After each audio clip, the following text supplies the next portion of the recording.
Yop les vilains, j'espère que vous allez bien et que vous avez eu un peu de temps pour profiter de l'event. Perso ça va et j'ai surtout hâte d'arriver à la saison 4 et de tester la nouvelle légende. Avant de commencer, j'en profite pour vous partager en ce moment à l'écran et en description le lien vers le tuto Vrace qu'a fait mon mate Goldstar2K. Elle est en deux parties, vous trouverez la première chez Exomadara TV et la deuxième directement sur la chaîne de Goldstar. Donc même si j'ai prévu de vous sortir une vidéo à ce sujet dans quelques temps, je n'aurai pas grand chose à dire de plus car il a déjà clairement fait le tour de la question. Surtout qu'il la main depuis la sortie du jeu et donc connaît bien son sujet. De ce que je sais, il a aussi prévu de poster de temps en temps quelques montages de la team. Donc pour ceux qui veulent suivre ça de près, n'hésitez pas à vous abonner chez lui et à lui apporter du soutien. Je compte sur vous les potes. Et bien sûr, si vous avez des questions, vous pouvez passer le voir directement sur son stream et je vous mets également le lien pour ça en description. Bref, pour en revenir à la vidéo d'aujourd'hui, on va se pencher sur la flatline. Donc comme d'habitude, on verra ses dégâts, son pattern de recul, et ce coup-ci ça rigole 0, vous le savez sûrement, et on verra avec quelle arme la combiner, comment la jouer, et surtout comment s'entraîner avec, que ce soit in-game ou sur Kovac. Donc on peut déjà liker la vidéo et cliquer sur s'abonner pour s'échauffer le poignet, et on se retrouve tout de suite pour le tuto.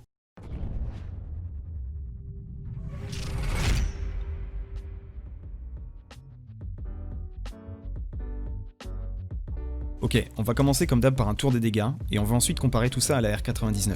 Car une question qu'on me pose souvent c'est est-ce que la flatline vaut mieux qu'une R99 ? Avant d'entamer, je vous rappelle qu'ici le plus important n'est pas de retenir tous les chiffres que je vais vous dire, et surtout que cette fois-ci il y en a beaucoup.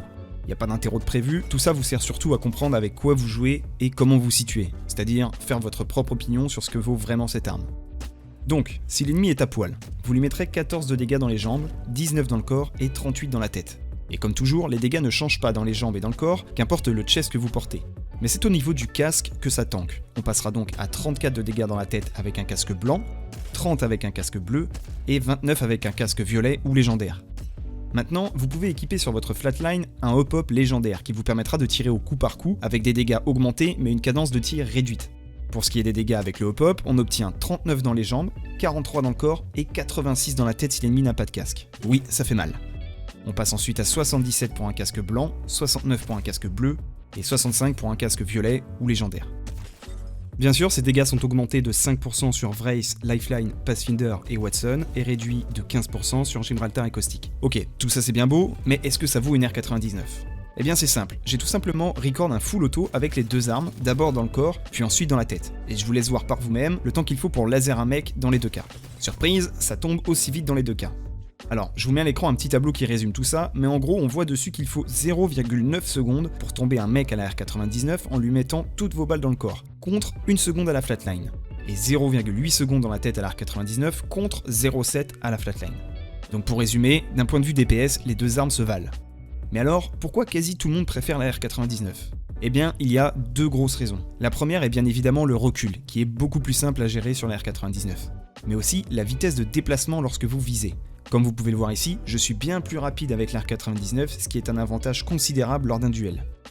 Mais la flatline vaut quand même le coup et la raison est simple, le nombre de balles qu'il vous faut pour tuer quelqu'un.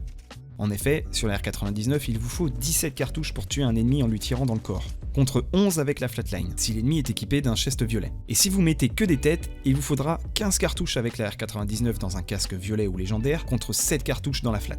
Ou encore, vous pouvez mettre 324 de dégâts en tout avec un chargeur violet équipé sur votre R99 contre 570 sur une flatline.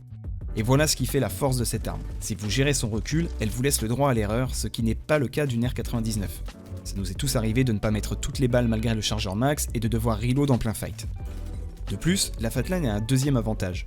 C'est que si vous la gérez, elle sera très forte close et mi-distance, mais si vous avez en plus le hop-up dessus, vous pourrez la jouer de loin car elle a une bien plus grande portée max que la R99. Donc voilà les potes, ça fait beaucoup de chiffres, mais c'est important de savoir où on met les pieds. Et maintenant que c'est fait, je vous propose de passer au pattern de recul.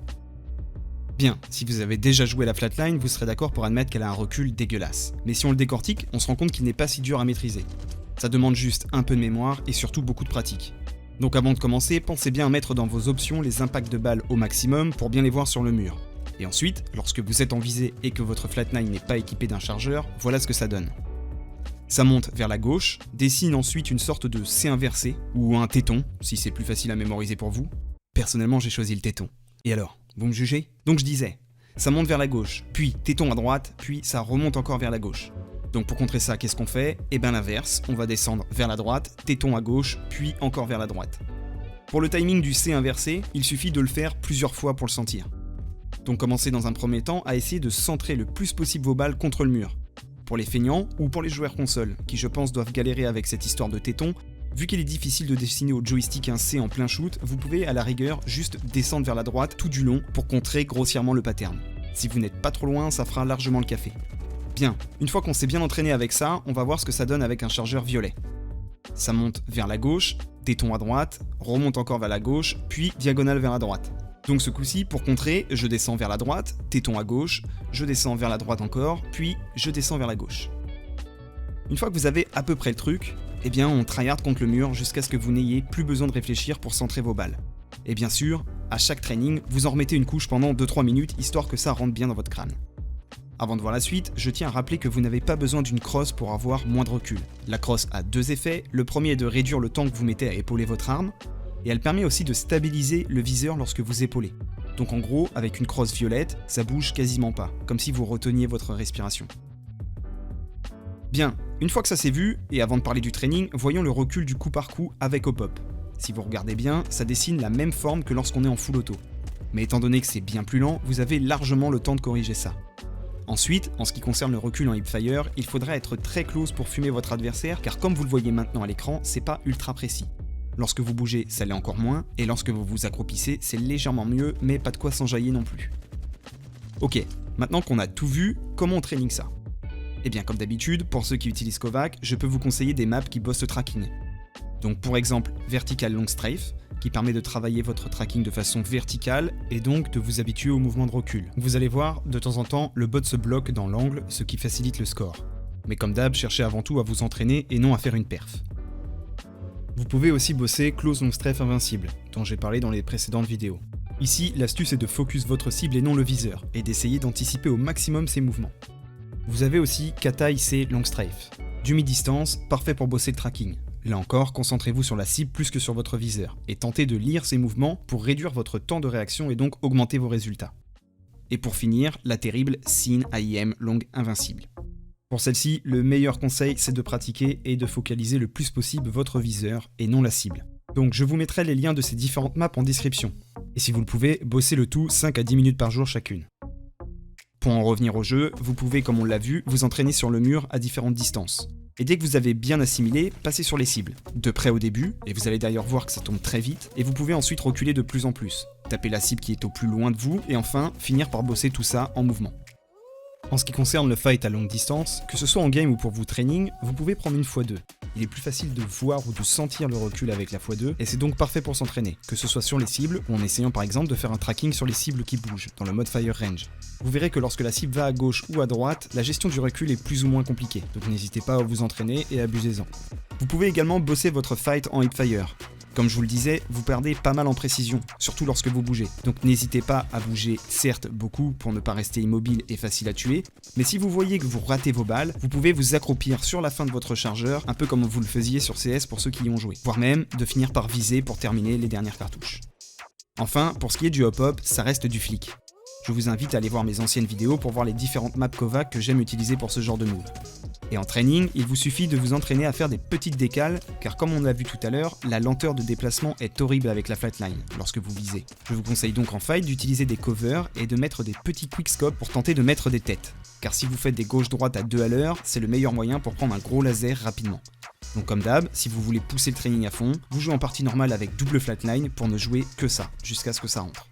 Et ceux qui ont des mates, profitez du mode Fire Range pour faire un max de duels flat contre flat. Voyons maintenant avec quelle arme la jouer. Alors, il y a deux façons de faire. Ou vous prenez une arme long range, style G-Scout.